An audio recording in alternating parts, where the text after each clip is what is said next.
حدیث میں ہے، جیسا کہ حضرت عبداللہ ابن عمر رضی اللہ تعالیٰ عنہ روایت فرماتے ہیں کہ نبی اکرم صلی اللہ علیہ وسلم مدینہ منورہ میں 10 سال قیام فرمائے اور 10 سال قربانی فرماتے رہے۔ اسی طرح ایک حدیث میں ہے نبی علیہ الصلوۃ والسلام نے آخری حج کے موقع پر 100 اونٹوں کی قربانی دی اور اس میں سے 63 قربانی اپنے خود سے اپنے ہاتھوں سے کی ہیں اور باقی جو ہے حضرت علی کرم اللہ وجہہ کے حوالے کر دیا ہے۔ اور یہ قربانی ابراہیم علیہ الصلوۃ والسلام کی سنت ہے، جیسا کہ ابن ماجہ شریف میں ہے۔ نبی علیہ الصلوۃ والسلام سے پوچھا گیا، نبی علیہ الصلوۃ والسلام نے فرمایا سنت ابیکم ابراہیم، یہ تمہارے جد امجد حضرت ابراہیم علیہ الصلوۃ والسلام کی سنت ہے۔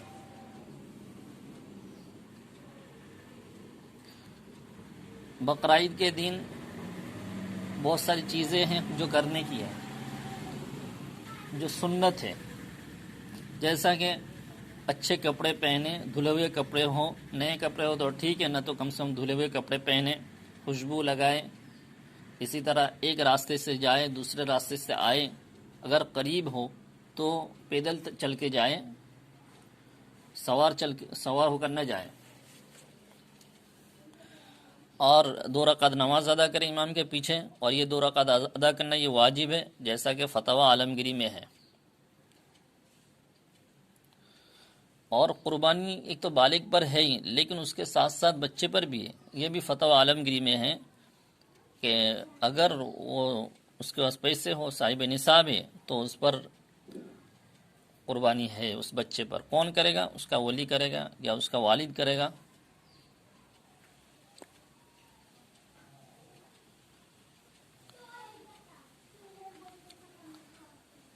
اور قربانی کے دن، بقرعید کے دن ذرا خوشی کے ساتھ رہیں، مسرت کے ساتھ رہیں، ایسا نہیں کہ تنگی کے ساتھ رہیں، اور اپنے اہل و عیال پر بھی ایک خوشی کا اظہار کریں، ان کو بھی وسعت دے، فراخی دے۔ یہ دن جو ہے خوشی کے اظہار کے لیے ہی ہے۔ اللہ تبارک و تعالیٰ نے اسی لیے اس میں روزے کو ناجائز کیا ہے۔ کوئی اگر روزہ رکھنا چاہے تو نہیں رکھ سکتا ہے، ناجائز یہ 3 دن، بقرعید کے دن 10، 11، 12، 3 دن۔ اور قربانی انسان جو کرے گا ان 3 دنوں میں، 10 تاریخ، 11 تاریخ، 12 تاریخ، یہ 3 دن میں رات میں قربانی کرنا یہ مکروہ ہے، اور وہ الگ الگ کتابوں میں لکھا ہوا ہے۔ اور مکروہ ہونے کی وجہ یہ ہے کہ رات میں اندھیری کی وجہ سے، اب تو یہ اندھیرا نہیں ہے لیکن پھر بھی کراہت ہے، افضل یہی ہے کہ دن میں کریں۔ اور ایام تشریق جو ہے 9 ذی الحجہ کی فجر کی نماز کے بعد سے 13 ذی الحجہ کی عصر تک ہر فرض نماز کے بعد مقتدی امام دونوں مل کر تکبیر پڑھیں۔ اگر امام بھول جائے تو مقتدی شروع کر دے۔ وہ تکبیر کیا ہے؟ اللہ اکبر، اللہ اکبر، لا الہ الا اللہ، اللہ اکبر وللہ الحمد، یہ تکبیر ہے۔ کوئی مسبوق بعد میں نماز پڑھنے کے لیے آیا ہے، وہ بھی یہ تکبیر پڑھے، یعنی نماز بعد میں پڑھنے کے لیے آیا ہے، اس کے ساتھ کوئی جماعت بھی نہیں ہے، امام بھی نہیں ہے، اب وہ نماز ختم کر رہا ہے تو وہ تکبیر پڑھے، اور آہستہ پڑھے گھر میں۔ اسی طرح کوئی یہ نماز کسی کی قضا ہو گئی، اب وہ ایام تشریق کے دن 9 ذی الحجہ سے 13 ذی الحجہ کی عصر تک نماز ادا کر رہا ہے تو اس کو بھی تکبیر پڑھنا چاہیے۔ کوئی کسی کی نماز قضا ہو گئی اس دن کے بعد میں ادا کر رہا ہے، ذی الحجہ کے بعد 1-2 مہینے کے بعد، تو اس میں تکبیر پڑھنا نہیں ہے۔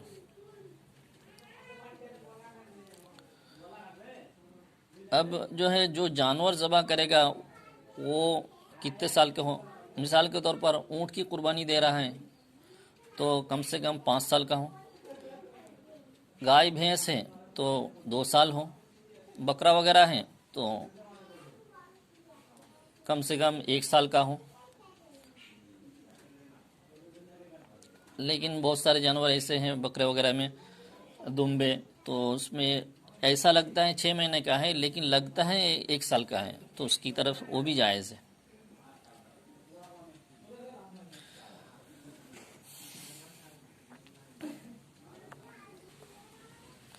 قربانی جو ہے وہ مردے کی طرف سے بھی قربانی کر سکتے ہیں.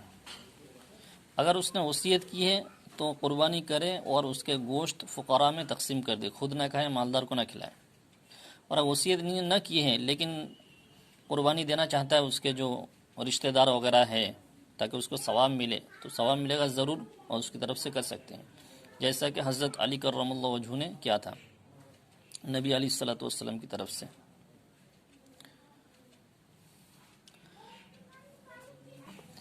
اب قربانی کے جانور میں کوئی اونٹ اونٹنی وغیرہ کر رہا ہے تو اس میں 7 حصے ہو سکتے ہیں، 7 آدمی شریک ہو سکتے ہیں. اور عقیقہ کا شریک کرنا چاہے تو عقیقے کی قربانی بھی اس میں شریک ہو سکتی ہیں. اسی طرح گائے بھینس ہے، اس میں 7 آدمی شریک ہو سکتے ہیں. بکرا، دمبا، دمبی یہ سب ہے تو اس میں 1 آدمی شریک ہو سکتا ہے. اندھے، بھینگے اور ایسے لنگڑے کی قربانی جو قربان گاہ تک نہ جا سکتا ہو تو اس کی قربانی جائز نہیں ہے. ہدایہ رابع میں ہے. اسی طرح دم، کان کٹے ہوئے، دم کٹا ہوا ہے یا کان کٹا ہوا ہے اور نصف حصہ ہے یا نصف حصے سے زیادہ ہے تو اس کی جائز نہیں ہے. ہاں اس سے کم ہے تو پھر جائز ہے. یہ ہدایہ رابع میں ہے. قربانی خود کرے اگر وہ جانتا ہو، اگر نہیں جانتا ہے تو دوسرے کو دے قربانی کرنے کے لیے، خود وہاں پر حاضر ہو. اور قربانی کے جو گوشت ہیں ان گوشتوں میں 3 حصے کرے، ایک اپنے لیے کریں، ایک رشتہ داروں کے لیے کریں اور ایک جو ہے فقراء کے لیے کرے. 3 حصے کریں. اگر کوئی اپنے لیے رکھ دیتا ہے، غریب ہے اس لیے رکھ دیتا ہے تو جائز ہے، چل جائے گا.